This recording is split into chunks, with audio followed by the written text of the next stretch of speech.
Bien, hemos vuelto y volvemos a lo grande. Por la puerta más grande y más importante de la sociología, entra sin pedir permiso, saltándose la fila, jangueando por todos lados, Karl Marx. Un aplauso, por favor.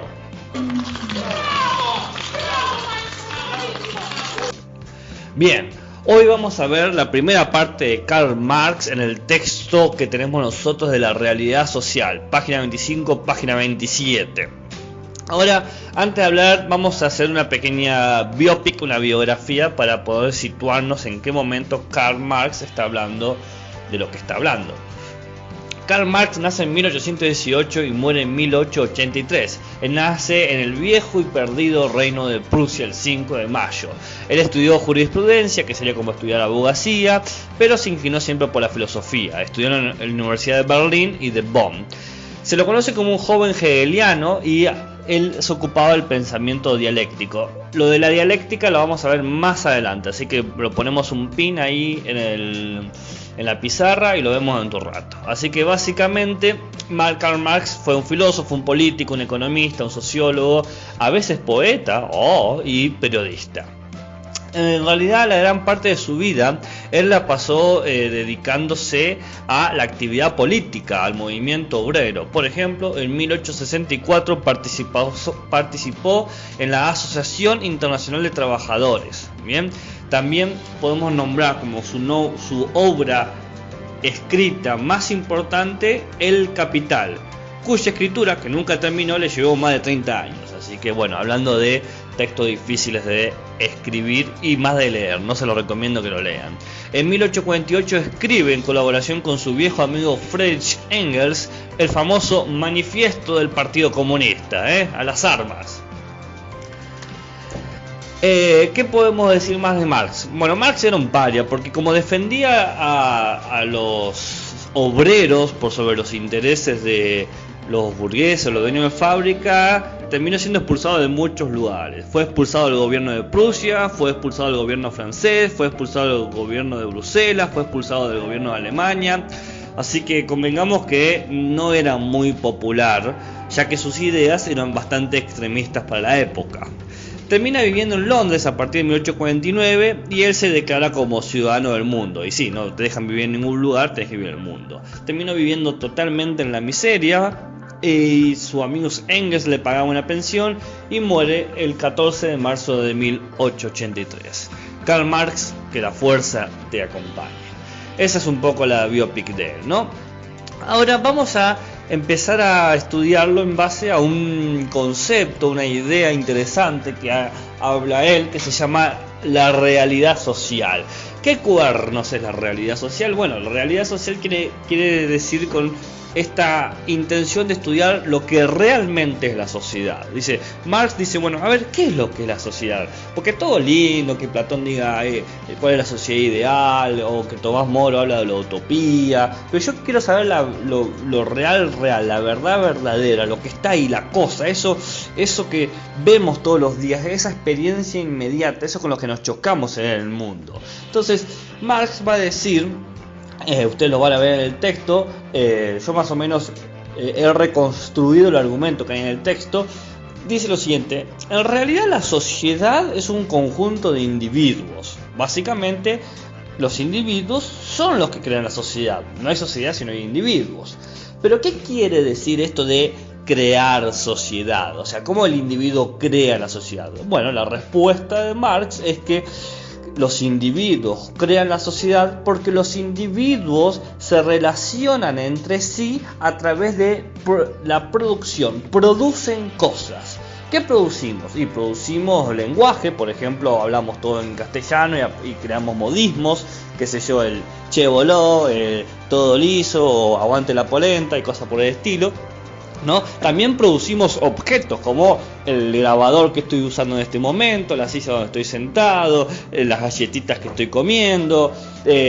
También producimos relaciones entre otros, amistades, relación estudiante-alumno, ¿bien? Todo es un sistema de relaciones de producción. Vivimos produciendo. La sociedad produce cosas que el individuo no podría producir por sí solo. Repito, la sociedad produce cosas que el individuo no podía producir por sí solo. Yo puedo claramente producir un lenguaje, puedo crear una silla, puedo crear una categoría, pero nada de eso sirve si no tengo un otro. ¿De qué sirve un lenguaje si no hay con quién usarlo? ¿Bien?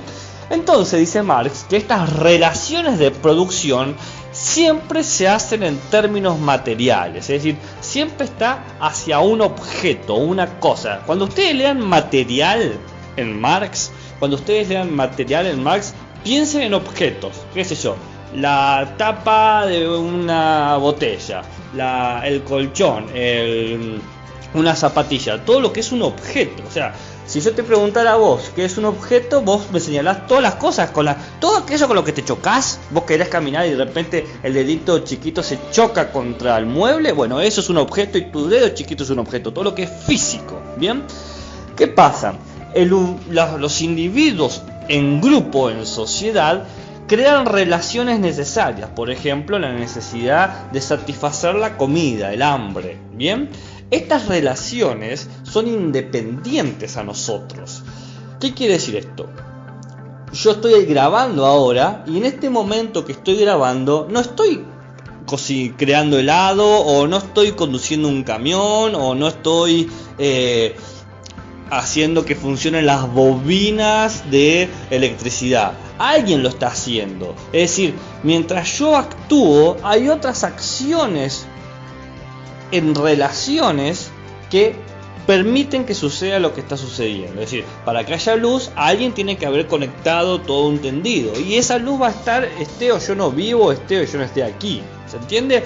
Son relaciones necesarias independientes al individuo. Porque funcionan a nivel social. Hay luz, hay agua, pero yo no creé las tuberías. Yo llegué y ya las tuberías ya estaban acá. Yo llegué al mundo y las leyes ya estaban funcionando. Yo llegué al mundo y ya había gente pobre y ya había gente rica. Ya habían relaciones que son necesarias para la sociedad, porque la sociedad se maneja con esas relaciones e independientes de mí. Entonces, les voy a dar un ejemplo de cómo se crea una relación de producción en general. Vamos a tener una sociedad en donde son todos carpinteros. Entonces vos sos carpintero, ella es carpintero, él es carpintero, somos todos carpinteros. Como somos todos carpinteros, la forma en que nos relacionamos es, oh sorpresa, cómo trabajamos o entendemos o pensamos a la madera. ¿Bien? Esa es nuestra forma de relacionarnos, con madera, ¿no? ¿Qué sé yo? Vos haces sillas, yo hago banquito, él hace alacenas, él hace, no sé qué, un sub y baja, él hace un muñequito, el otro hace un trencito, ¿no? La forma en que nos relacionamos en esta sociedad ficticia, porque somos todos carpinteros, es a través de la producción de elementos de madera. Bien, este es un ejemplo de una sociedad. Claramente la sociedad es mucho más compleja, porque tenés cosas de madera, cosas de plástico, cosas de metal, etcétera, etcétera, etcétera. Pero bueno, tengamos como idea eso. Eso es una relación de producción. Nos relacionamos a través de la madera. Yo te compro madera, te vendo una silla, vos me compras una silla, pero después me vendés, qué sé yo, un banquito, y yo te compro clavo, y qué sé yo, y así va la cosa. Ahora bien, la ecuación que tendríamos entonces sería esta: las relaciones de producción, por ejemplo, entre vos y yo, más los materiales que producimos, por ejemplo, silla y mesa, va a terminar definiendo la estructura económica de la sociedad. Así que esta es la ecuación: relaciones de producción más materiales producidos igual a economía. Marx comprende, mejor dicho, que la forma en que nos relacionamos nosotros siempre tiene como base la economía. A mí me pagan por hacer esto, o yo pago a otro por algo. Por ejemplo, yo pago para tener luz, para tener servicios. ¿Y cómo consigo plata? Y bueno, trabajando, en este caso enseñando. Para Marx, la economía es la base de la sociedad, y sobre esa base se van a crear leyes. Y las leyes van a definir el lugar que ocupamos cada uno. Por ejemplo, en la sociedad de carpinteros tenemos leñadores, transportistas, lijadores de madera, los propios carpinteros. Todo esto son relaciones de producción. Y este conjunto de cosas, leñadores, transportistas, lijadores y carpinteros, producen materiales. Mesas, sillas, banquitos, etc.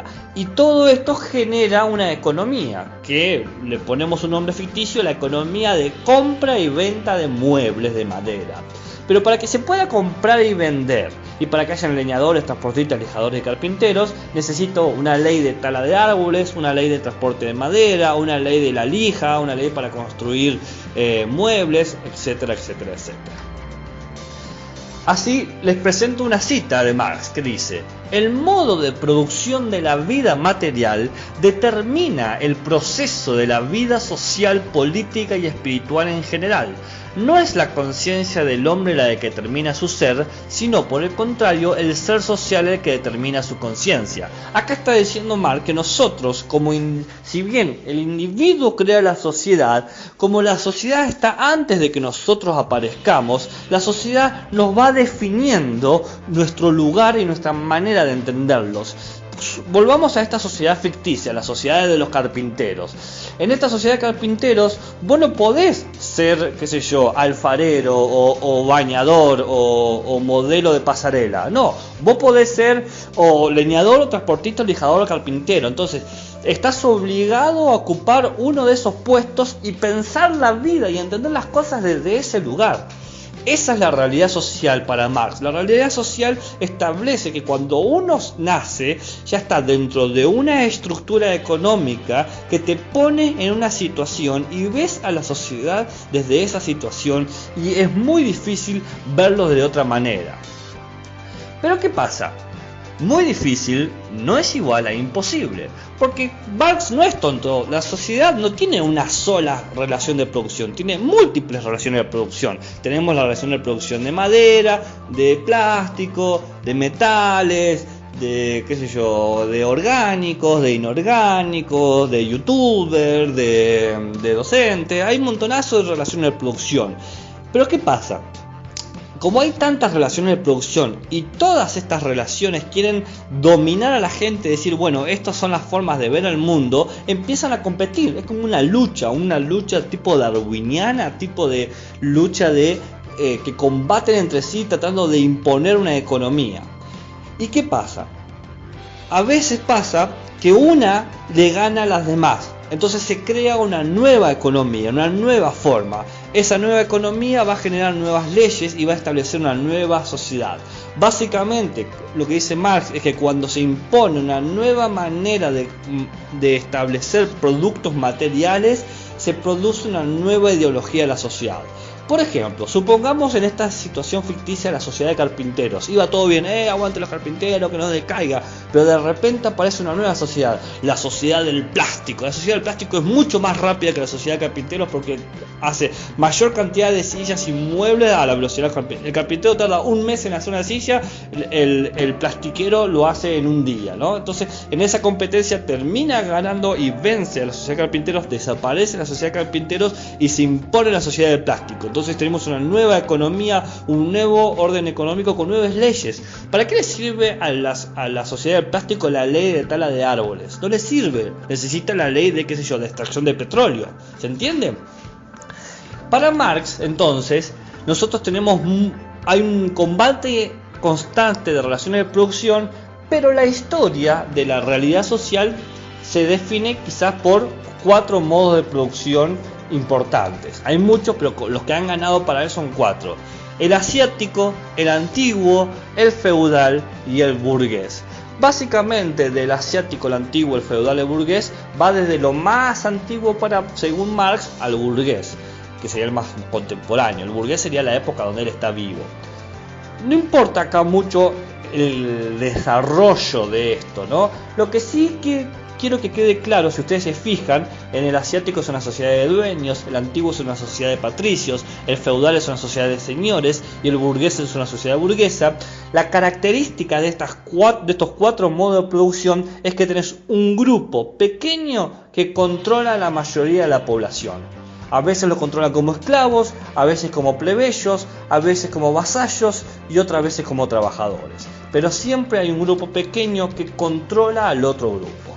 Así que básicamente eso es lo que se ocupa Marx en la idea de la realidad social.